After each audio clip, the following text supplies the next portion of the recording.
નમસ્કાર. BA semester 2 Sanskrit વિષયમાં કાવ્યપ્રકાશની ચર્ચા વિડીયોના માધ્યમથી આપણે કરીએ છીએ ત્યારે મમ્મટ રચિત કાવ્યપ્રકાશની પ્રથમ કારિકા મંગલ કારિકા એ આપણે પૂર્ણ કરી છે. છેલ્લે આપણે આચાર્ય મમ્મટના કાવ્યપ્રકાશની બીજી કારિકા કે જેનો મુખ્ય વિષય છે કાવ્યના પ્રયોજનો, એની થોડીક પૂર્વ ભૂમિકા એની આપણે ચર્ચા કરી છે.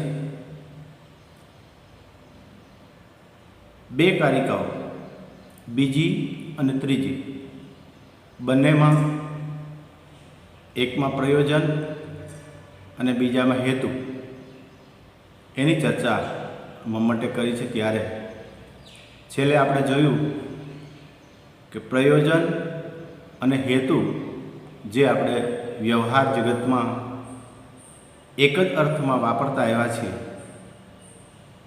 પરંતુ બંનેના અર્થમાં ઘણો બધો ફરક છે. આ જગતની કોઈ પણ વસ્તુ માટે આપણે પ્રશ્ન કરીએ કે આ વસ્તુ શા માટે, એનો જે જવાબ આવે એ એનું પ્રયોજન છે.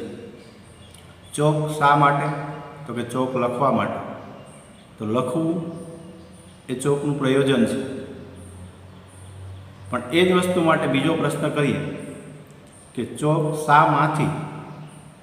તો એનો જવાબ આવે કે માટીમાંથી. તો માટી એ ચોકનો હેતુ છે. કોઈ પણ વસ્તુના ઉત્પાદનના અનેક કારણોમાંનું એક ઉત્કૃષ્ટ કારણ અને ઉપાદાન કારણ એ વસ્તુ માટે, એ ક્રિયા માટે હેતુરૂપ હોઈ શકે. તો કાવ્યપ્રકાશની બીજી કારિકા એમાં મમ્મટે કાવ્યના પ્રયોજનોની ચર્ચા કરી છે. પ્રયોજન યાની કે ઉદ્દેશ્ય, ફળ. આ જગતમાં તમામ માનવી પ્રવૃત્તિ એની પાછળ કોઈને કોઈ પ્રકારે એનો સ્વાર્થ રહેલો છે. આ જગતનો એક નિયમ છે, મને શું અને મારે શું.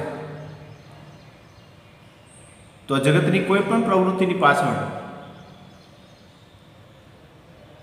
એનો ઉદ્દેશ્ય, વ્યક્તિનો સ્વાર્થ રહેલો જ હોય છે. શંકરાચાર્ય કહે છે કે ઉદ્દેશ્ય વગર ગાંડો માણસ પણ પ્રવૃત્તિ કરતો નથી. તો કવિ તો પ્રબુદ્ધ છે, સાહિત્યકારો તો સંવેદનશીલ હોય, તો એ લોકો આ પ્રવૃત્તિ શું કામ કરે?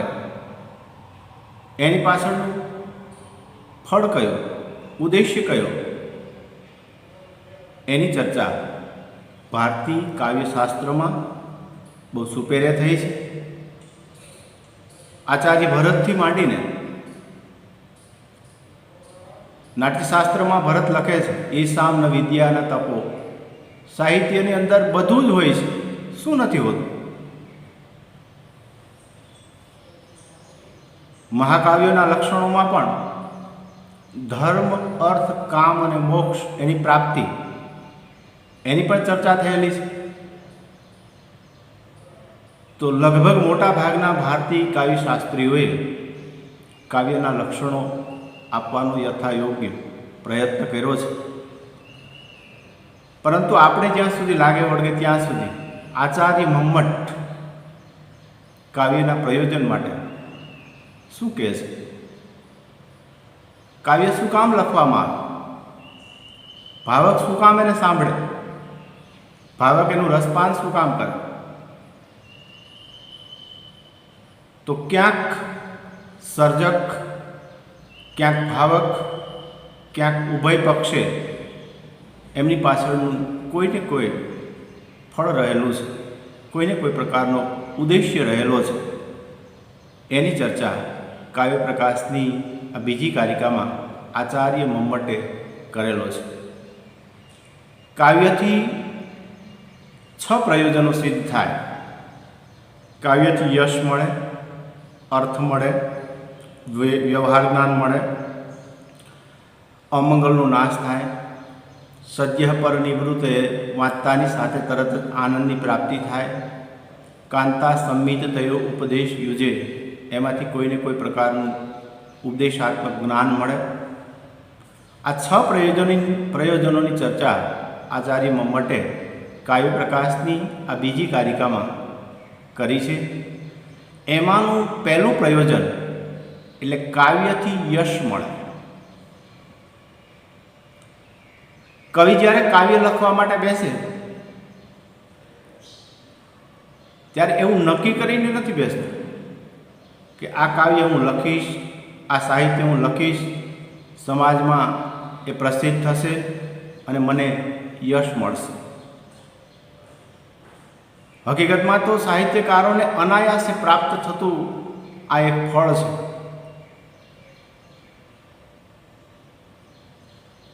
આપણે પ્રાથમિક શાળાથી માંડી અને કોલેજ સુધી અભ્યાસ કરતા આવ્યા છે.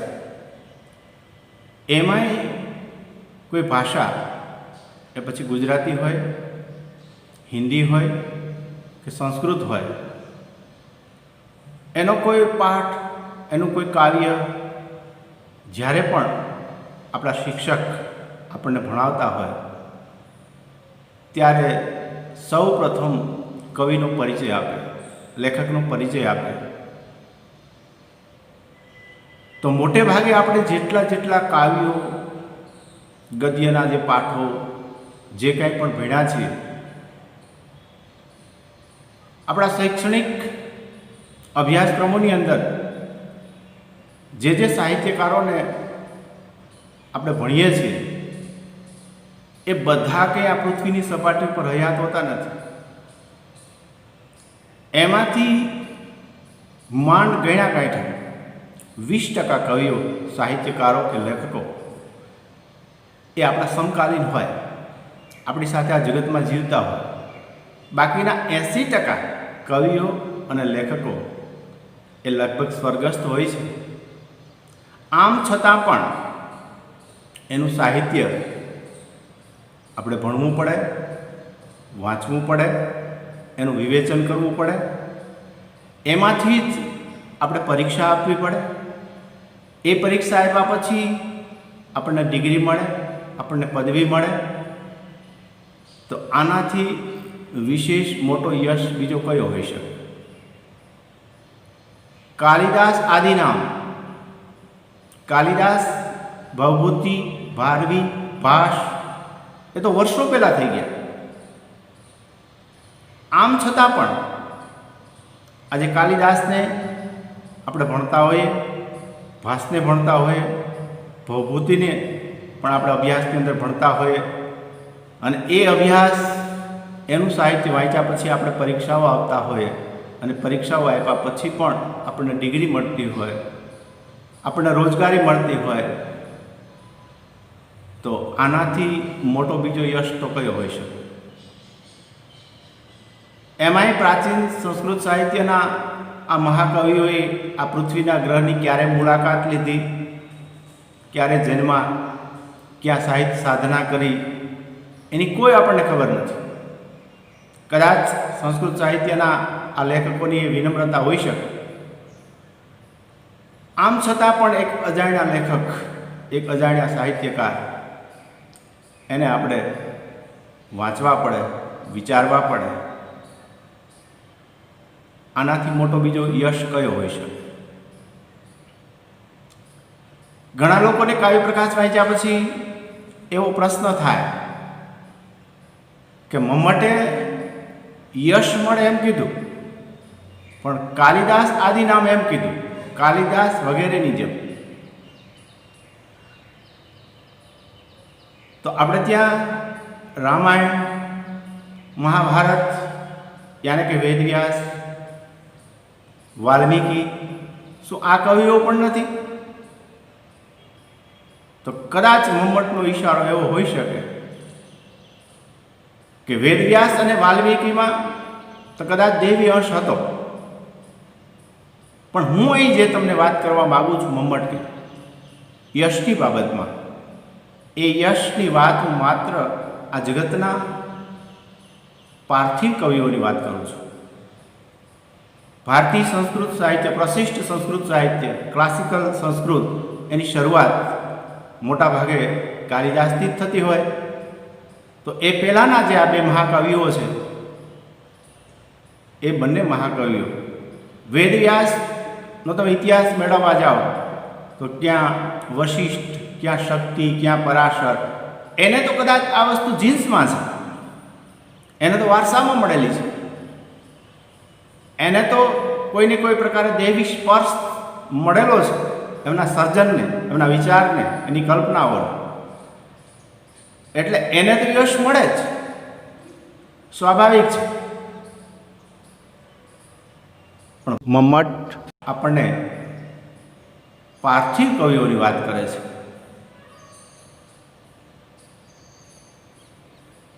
ભારતીય ગુજરાતી સાહિત્યના કવિઓ નરસિંહ મહેતા હોય, પ્રેમાનંદ હોય, અખો હોય, શામળ હોય, કે જેને નોબેલ પ્રાઇઝ મળ્યું છે એવા રવિન્દ્રનાથ ટાગોર.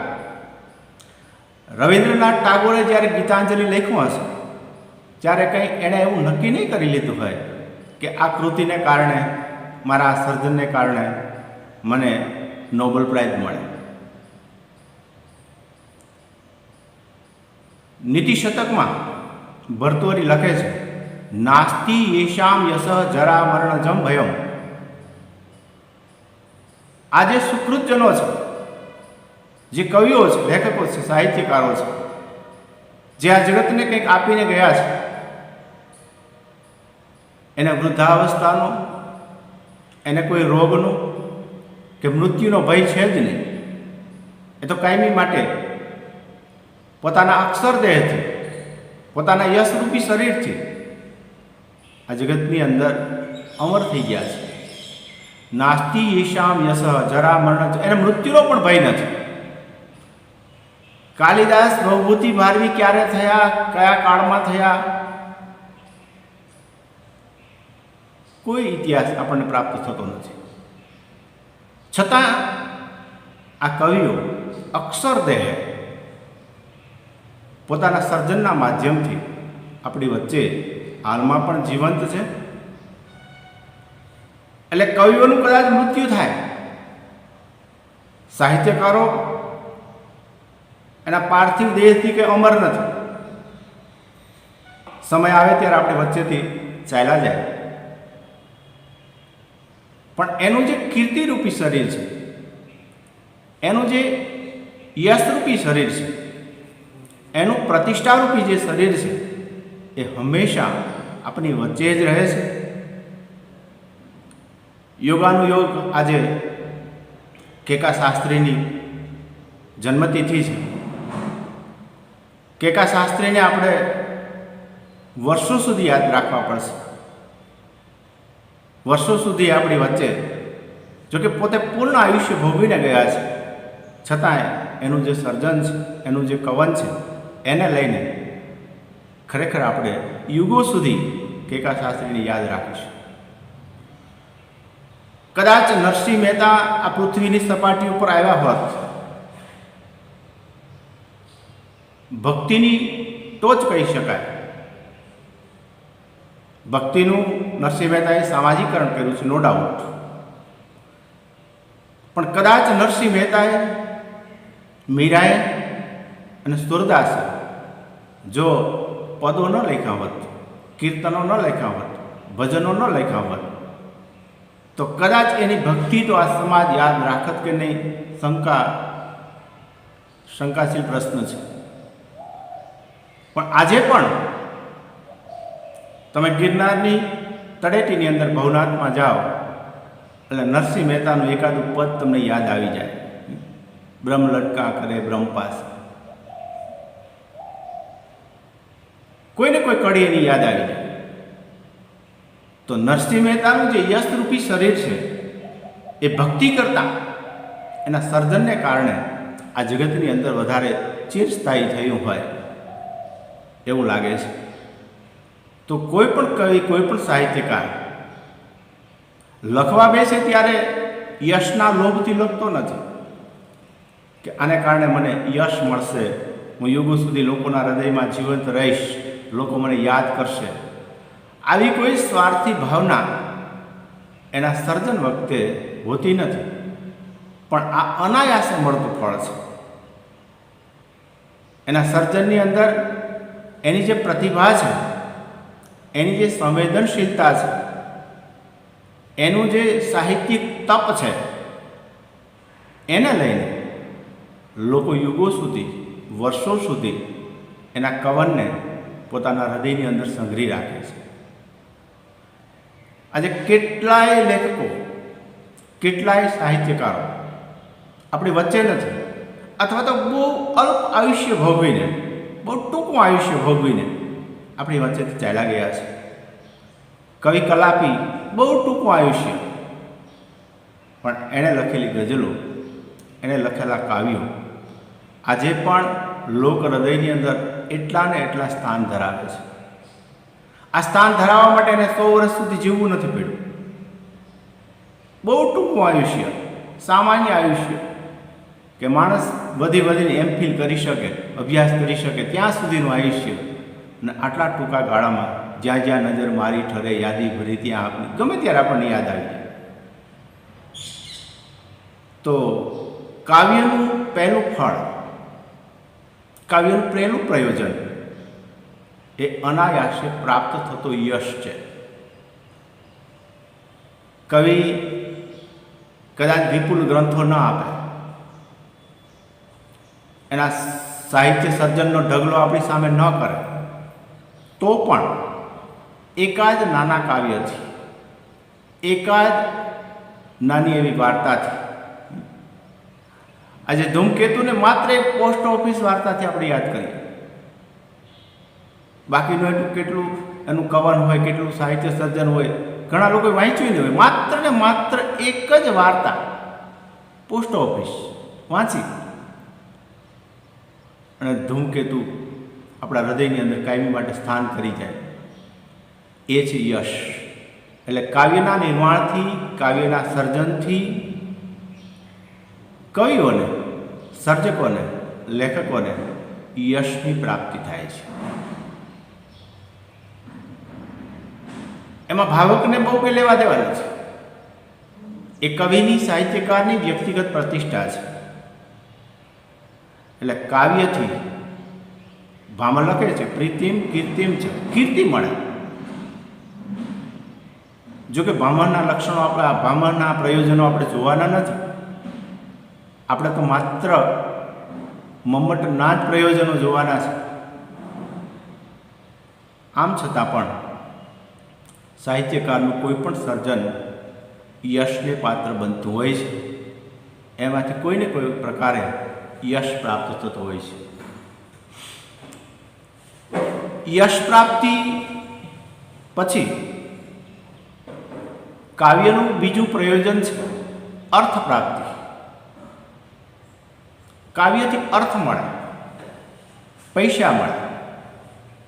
આમ તો એમ કહેવાય છે કે સ્ત્રી અને સરસ્વતીને બહુ કંઈ ભળતું નથી.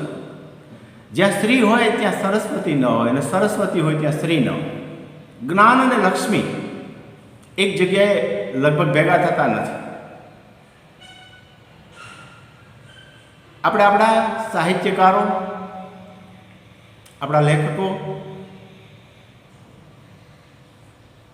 એનું જીવન વૃત્તાંત જ્યારે જોતા હોઈએ ત્યારે, એમાં ખાસ કરીને પ્રાચીન સંસ્કૃત સાહિત્યકારો આપણા જે છે, એને કોઈને કોઈ પ્રકારે ક્યાંક કોઈ રાજાઓનો આશ્રય મળ્યો છે, રાજ્ય આશ્રય. જે રાજાના રાજ્યમાં એ આશ્રિત કવિ હોય, એની આજીવિકાનો પ્રશ્નનો ઉકેલ એ રાજાએ લઈ આવે. એવા કેટલાય સાહિત્યકારો કે દરેકની સાથે કોઈને કોઈ એક રાજ્ય આશ્રય સંકળાયેલો છે. બાણભટ્ટ હર્ષવર્ધનના રાજ્યમાં, કાલિદાસ માટે તો કેટલી બધી દંતકથાઓ આપણને પ્રાપ્ત થાય. વિક્રમાદિત્યના દરબારનો એ રાજકવિ હતો, નવરત્નોમાંનું એક રત્ન હતું. આપણા ગુજરાતી સાહિત્યના મધ્યકાલીન સાહિત્યના જે કવિઓ છે, પછી પ્રેમાનંદ હોય કે નાનાલાલ હોય, એને કોઈને કોઈ પ્રકારે આજના કાળમાં રાજ્ય આશ્રય કદાચ શક્ય નથી, પણ સમાજ આશ્રય મેળવ્યો હોય એવી વાતો આપણને મળે છે. કવિ બોટાદકર કે સમાજ જીવન, સમાજના સંબંધો ઉપર અનેક કાવ્યો લખ્યા છે. જનનીની જોડ સખી નહીં જડે, સંબંધોના કાવ્યો, સામાજિક સંબંધોના કાવ્યો. બહુ ગરીબ પરિસ્થિતિ, અત્યંત ગરીબ પરિસ્થિતિ, છતાંય સમાજે એની આજીવિકાનું ધ્યાન રાખ્યું છે. એમ કહેવાય છે કે કવિ નાનાલાલને એ કાળની અંદર, એ યુગની અંદર સમાજના લોકોએ 12,000 રૂપિયા એકઠા કરી અને થેલી અર્પણ કરેલી. પ્રેમાનંદની આજીવિકાનો પ્રશ્ન પણ સમાજે ઉપાડેલો. તો કવિને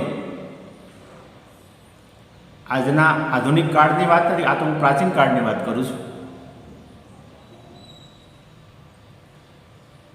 પણ કોમર્સની દ્રષ્ટિએ કે માર્કેટિંગની દ્રષ્ટિએ અથવા તો ઇકોનોમિક્સની દ્રષ્ટિએ જો આપણે વાત કરીએ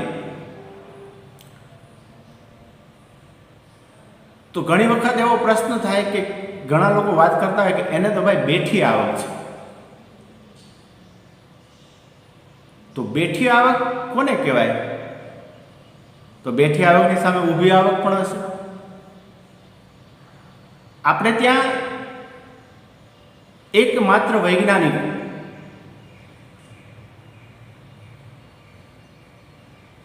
કે એક વખત કોઈ શોધ કરે, દાખલા તરીકે એક બલ્બની શોધ થઈ, એક ટ્યુબલાઇટની શોધ થઈ, એક પંખાની શોધ થઈ, તો એ શોધની પેટન્ટ આ દુનિયામાં જ્યાં સુધી ચાલે ત્યાં સુધી એ વૈજ્ઞાનિકને એની રોયલ્ટી મળે.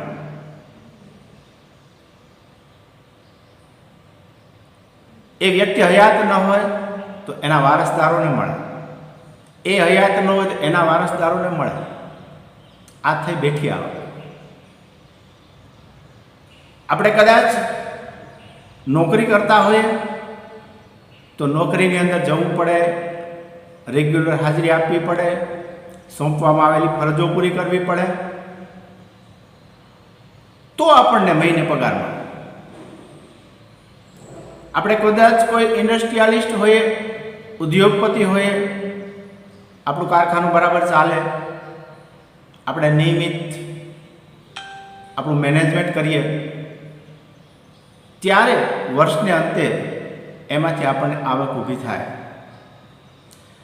કદાચ આપણે ખેતી કરતા હોય તો ખેતી કરીએ,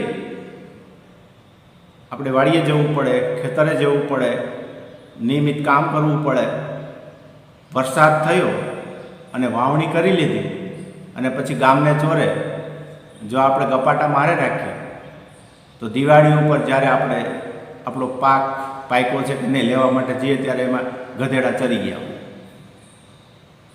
એટલે આ જગતના તમામ બિઝનેસો, તમામ નોકરીઓ, તમે જ્યાં સુધી એક્ટિવ નહીં રહો, તમે જ્યાં સુધી એલર્ટ નહીં રહો, ત્યાં સુધી કોઈ કમાણી આપવાની નથી. પણ એક વૈજ્ઞાનિકો એવા છે કે એક વખત એક શોધ કરી અને આ જગત છોડી અને ચાલ્યા જાય, એની કમાણી યુગો સુધી રહી. એને કહેવાય બેઠી કમાણી. બીજું આપણે ત્યાં છે કલાકાર. કોઈ એક કલાકાર હોય, એણે પિક્ચરની અંદર કામ કર્યું હોય, સંગીતના ક્ષેત્રમાં કામ કર્યું હોય, ગાવાના ક્ષેત્રમાં કામ કર્યું હોય, તો એક કલાકાર એનું સંગીત, એનું ગાન આ જગતમાં જ્યાં સુધી વગડે, લોકો સાંભળે, ત્યાં સુધી એની રોયલ્ટી એના વારસદારોને અને એના વારસદારોને મળતી રહે છે. પછી લતા મંગેશકર હોય કે અમિતાભ બચ્ચન હોય કે કિશોર કુમાર હોય, આજે પણ કિશોર કુમારના દીકરાને કરોડો રોયલ્ટી મળે છે. કર્તૃત્વ તો એક જ વખત થયું એનું.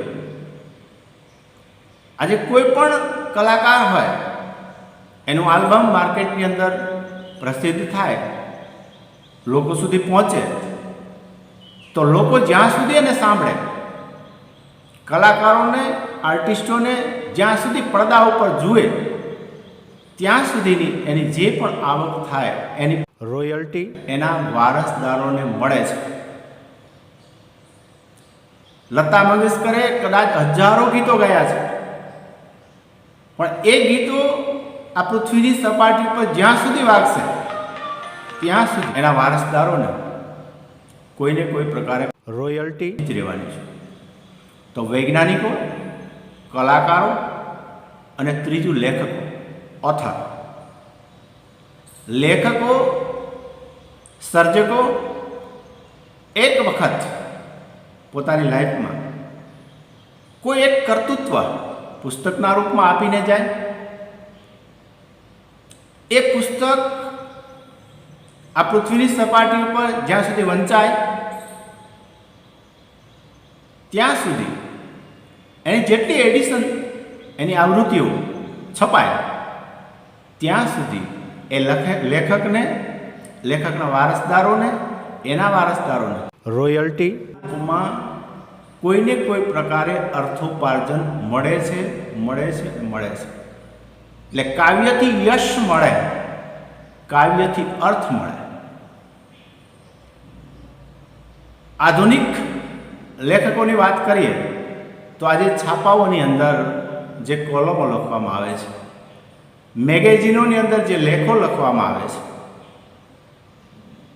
હું સર્જનાત્મક સાહિત્યની વાત નથી કરતો, માત્ર સામાન્ય આર્ટિકલ, તત્કાલીન પરિસ્થિતિને લઈને એ કોઈ પણ છાપવું હોય, કોઈ પણ છાપાની પૂર્તિ હોય, તો પણ એને એમાંથી કોઈને કોઈ માત્ર કલમ ચલાવે છે. એમાં પ્રતિભા છે કે નહીં, એમાં ટેલેન્ટ છે કે નહીં, એમાં કલ્પના છે કે નહીં, એની નોંધ લીધા વગર આ સમાજ એને કોઈને કોઈ પ્રકારે વળતર આપે છે. એટલે આધુનિક યુગની અંદર પણ, આધુનિક કાળની અંદર પણ જે સારા કટાર લેખકો છે, જે સારી કોલમો લખે છે, જે પ્રખ્યાત લેખકો છે, એને કોઈને કોઈ પ્રકારે અર્થ ઉપાર્જન થાય છે. આજે કેટલાક સાહિત્યકારો, કેટલા લેખકો તો આજના કાળની અંદર એવા છે કે એને તમારે 1 કલાકનું વ્યાખ્યાન આપવા માટે કદાચ બોલાવવાના થાય તો પણ તમારે એને 11,000 કે 21,000 રૂપિયા આપવા પડે, અથવા તો એનું TADA, એનું ગાડીનું ભાડું, આ બધું જ આપણે આપવું પડે. એનો અર્થ એ થયો કે સર્જકો, લેખકો, સારા વક્તાઓ, સારા કટાર લેખકો, એનું પણ સુપેરે આજના કાળની અંદર અર્થોપાર્જન થાય છે, પૈસા મળે છે. કાવ્ય પ્રકાશમાં આચાર્ય મમ્મટ ઉદાહરણ પણ ઘણા બધા આપે છે. ધાવક આદિ નામ, કયા કવિને કયા રાજ્યમાંથી કેવી રીતના રાજ્ય આશ્રય મળેલો. આજે તો કદાચ મમ્મટ તો આ લિખિત સાહિત્યની વાત છે, પણ એક સારા લેખક, એક સારા સાહિત્યકારનું એક્સક્લુઝિવ ઇન્ટરવ્યૂ લેવું હોય તો પણ પૈસા આપવા પડે, પારિતોષિક આપવું પડે. એટલે આ એક પ્રકારની સામાજિક કદર ગણાવી શકાય, નો ડાઉટ. આજે જૂનાગઢની અંદર વર્ષોથી પૂજ્ય મોરારી બાપુ દ્વારા એક ઉપક્રમ નક્કી કરવામાં આવ્યો છે.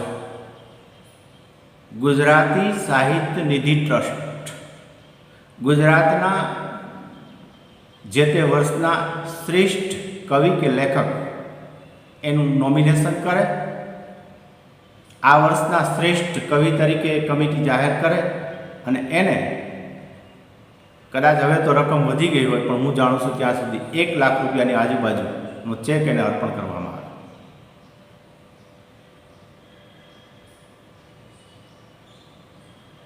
આ કોઈ સીધી આવક નથી, કદર રૂપે થયેલી આવક છે. વિશ્વની અંદર એવા કેટલાય લેખકો છે કે જેના પુસ્તકો મિલિયનની અંદર વેચાય છે.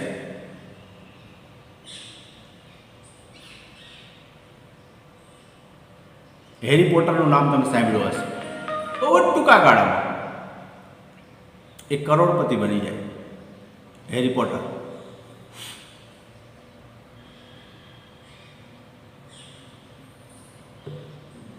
અમેરિકાનું એક પુસ્તક છે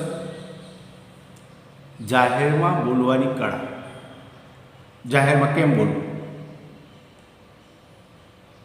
એ પુસ્તક કરોડોની સંખ્યામાં વેચાયું છે. કરોડોની સંખ્યા. તો આવા સુપ્રસિદ્ધ લેખકો, કવિઓ, કટાર લેખકો દરેકને કોઈને કોઈ પ્રકારે સીધી કે આડકતરી કે બેઠી રીતે અર્થ પ્રાપ્તિ થતી જ હોય છે, અર્થ પ્રાપ્તિ થતી જ રહે છે. પણ એક ચોખવટ કરી દઉં કે કોઈ પણ કવિ કે લેખક જ્યારે પોતાનું સર્જન એ લખવા માટે બેસે ત્યારે કંઈ એવું નક્કી નથી કરી લેતા કે ઝવેરચંદ મેઘાણી દાખલા તરીકે લખવા માટે બેસે અને કસુંબીનો રંગ એ લખે કે શિવાજીનું હાલરડું એ લખે, તો લખતા હોય ત્યારે એની અંદર એવો ભાવ નથી હોતો કે આમાંથી મને આટલા રૂપિયા મળે. જેમ યશ પ્રાપ્તિ સહજ હોય એમ અર્થ પ્રાપ્તિ પણ લગભગ સહજ હોય. સામેનો ભાવક વર્ગ એ કદરના રૂપમાં, પ્રોત્સાહનના રૂપમાં એને વળતર આપે તો કોમર્સની પરિભાષામાં કેવું હોય તો યશ પ્રાપ્તિ અથવા તો અર્થ પ્રાપ્તિ એ કવિઓ કે સાહિત્યકારો માટે મેઇન પ્રોડક્ટ નથી, સાઇડ પ્રોડક્ટ છે. અનાયાસે પ્રાપ્ત થતું ફળ છે. એને ખબર જ નથી કે આવું ફળ મને પ્રાપ્ત થશે. એટલે આચાર્ય મમ્મટની દ્રષ્ટિએ કાવ્યના જે 6 પ્રયોજનો છે એમાંથી કાવ્યમ યશશે, કાવ્યથી યશ મળે, કાવ્યથી અર્થ મળે. મમ્મટે કાવ્ય પ્રકાશમાં આના માટે વૃત્તિમાં શું લખ્યું છે એના કરતાં આપણે સૌ સાહિત્ય રસિકો, સાહિત્યનો રસાસ્વાદ માણતા તમામ ભાવકો એને પોતે વિચારવાનો આ વિષય છે કે ક્યાં કેટલો યશ મળે છે, ક્યાં કેટલો અર્થ મળે છે. એનું કોઈ કેલ્ક્યુલેશન ના થઈ શકે યશનું અને અર્થનું, કારણ કે આ મેઇન પ્રોડક્ટ નથી, સાઇડ પ્રોડક્ટ છે. સાહજિક રીતે અનાયાસે પ્રાપ્ત થતું ફળ છે. એટલે કવિઓ અને લેખકો ક્યારેય પણ યશ માટે કે અર્થ માટે ફાંફા મારે નહીં. એ તો કદરના રૂપમાં મળતું એક વિશિષ્ટ પ્રયોજન છે. આવા કુલ 6 પ્રયોજનોની ચર્ચા આચાર્ય મમ્મટે કાવ્યપ્રકાશની આ બીજી કારિકામાં એની ચર્ચા કરી છે. તો આજના આ વિડીયોમાં આપણે માત્ર 2 પ્રયોજનો, કાવ્યથી મળતો ફાયદો એ યશના રૂપમાં પણ હોઈ શકે અને અર્થના રૂપમાં પણ હોઈ શકે. અને એના પછીનું ત્રીજું પ્રયોજન છે કાવ્યથી વ્યવહાર જ્ઞાન મળે, એની ચર્ચા હવે પછીના નેક્સ્ટ વિડીયોની અંદર આવતા અઠવાડિયે આપણે કરશું. આ બંને મુદ્દા ઉપર વ્યક્તિગત રીતે દરેક વિચારે અર્થ પ્રાપ્તિ અને યશ પ્રાપ્તિ એ સર્જક અને ભાવક માટે એક વિચારની મુદ્દો છે, અનુભૂતિજન્ય એવો મુદ્દો છે. એટલે હું જે બોલ્યો એ જ તમારે પ્રશ્નના રૂપમાં પરીક્ષામાં લખવું એવું નથી. આ સાહિત્યકારોના સર્જન માટે તમને કેવી અનુભૂતિ છે અર્થ પ્રાપ્તિ માટે અને યશ પ્રાપ્તિ માટે, એ તમારે લખવાનું છે, એ વિચારવાનું છે. એટલે આ બંને મુદ્દાઓ એની ચર્ચા ભલે એક ફોર્મલ ચર્ચા મેં અહીંથી કરી છે, પણ આ બંને મુદ્દાઓ ઉપર તમે ધારો એટલું, તમે ઈચ્છો એટલું વિચારી શકો તો સાહિત્યના પ્રયોજનો માટે, યશ પ્રાપ્તિ માટે અને અર્થ પ્રાપ્તિ માટે તમે સૌ પણ તમારી અનુભૂતિજન્ય જે કાંઈ પણ હોય સામગ્રી એને આધારે વિચારજો. નેક્સ્ટ ત્રીજું પ્રયોજન વ્યવહાર જ્ઞાન, એના માટે આપણે આવતે અઠવાડિયે ફરી પાછા મળશું.